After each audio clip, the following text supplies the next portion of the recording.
పరిస్థితి కానీ everything to everything. Especially నాకు సార్ వాళ్ళు సింగపూర్లో మేము జర్నీ చేసినంతసేపు కూడా 1996లో సార్ ఏదైతే జన్మభూమి కార్యక్రమం ప్రవేశపెట్టారో అట్ దట్ టైం సార్ 1996లోనే పబ్లిక్ పార్టిసిపేషన్ అన్నది ఇన్నోవేషన్స్లో కానీ అదేవిధంగా ఇంప్లిమెంటేషన్స్లో కానీ డెవలప్మెంట్లో కానీ పబ్లిక్ పార్టిసిపేషన్ ఎంత తీసుకొచ్చారో మనందరికీ తెలుసు.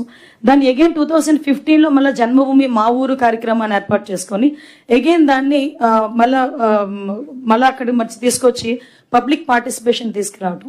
ఇందులోని నేను అబ్జర్వ్ చేసింది ఏంటంటే పబ్లిక్ పార్టిసిపేషన్తో పాటు వాళ్ళు పబ్లిక్ ట్రస్ట్ అన్నది వాళ్ళు ఎక్కువగా క్రియేట్ చేయగలిగారు. అందువలన వాళ్ళు మేజర్ వేలో వాళ్ళు సక్సెస్ అవ్వగలిగారు అన్నది మాకు కొంత అవగాహన ఏర్పడింది. ఈ పబ్లిక్ ట్రస్ట్ కూడా వాళ్ళు ఎలా క్రియేట్ చేశారంటే వాళ్ళు డిఫరెంట్ టైప్ ఆఫ్ కమ్యూనిటీస్ అక్కడ వాళ్ళ దగ్గర ఉండటం, ఆ కమ్యూనిటీస్ అందరినీ కూడా ఒక దగ్గర చేర్చి, ఇందాక మన సత్యకుమార్ గారు చెప్పారు, ఒక దగ్గర చేర్చి అక్కడే వాళ్ళు రీక్రియేషన్స్ కానీ వాళ్ళకి ఏ డెవలపింగ్ యాక్టివిటీస్ గురించి చెప్పడం కానీ కమ్యూనిటీస్ ఎంగేజ్మెంట్ చాలా ఎక్కువగా. అంటే ఫర్ ఎగ్జాంపుల్ ఒక కమ్యూనిటీ లీడర్